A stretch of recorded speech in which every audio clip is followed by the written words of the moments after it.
वसई विरारमध्ये एकापाठोपाठ एक अशा हत्येच्या घटना समोर येऊ लागल्या आहेत। मनोरुग्ण भावाने आपल्या सख्ख्या बहिणीची कोयत्याने वार करून हत्या केली। भांडण सोडविण्यासाठी गेलेल्या आईवरही हल्ला केला। नालासोपारा पूर्वेच्या टाकेपाडा येथील सर्वोदय वसाहतीत मंगळवारी पहाटे ही घटना घडली। वसई विरार शहरातील 10 दिवसातील ही चौथी हत्या आहे। नालासोपारा टाकेपाडा येथील सर्वोदय वसाहतीत साईधाम वेलव्हेर ही चाळ आहे। या चाळीत सुप्रिया कानडे 35 वर्षाची ही महिला राहते। तिची आई आणि भाऊ शेजारीच राहतात। महिलेचा पती गावी गेला होता। मंगळवारी पहाटे तिचा सक्का भाऊ अजित मालुष्टे 45 याच्यासोबत भांडण झाले। या भांडणात अजितने कोयत्याने तिच्यावर वार केला। तिच्या मानेवर आणि छातीवर कोयत्याचे वार झाल्याने ती गंभीर जखमी झाली।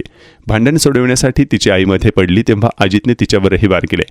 ती गंभीर जखमी झाली। सुप्रियाचा त्या ठिकाणी जागीच मृत्यू झाला तर गंभीर जखमी असलेल्या आईला पालिकेच्या रुग्णालयात दाखल करण्यात आले।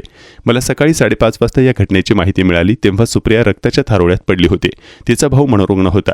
त्याने कोयत्याचा वार करून तिची हत्या केली अशी माहिती स्थानिक रहिवासी महेंद्र कदम यांनी दिली।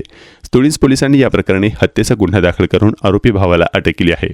यापूर्वी घडलेल्या घटना 15 फेब्रुवारी 2026 रोजी वसईच्या उमेळमाण येथील बऱ्हामपूर गावात अल्पवयीन भाच्याने त्याच्या आत्या अर्थात दुर्गा बनसोड या 60 वर्षीय महिलेची हत्या केली होती।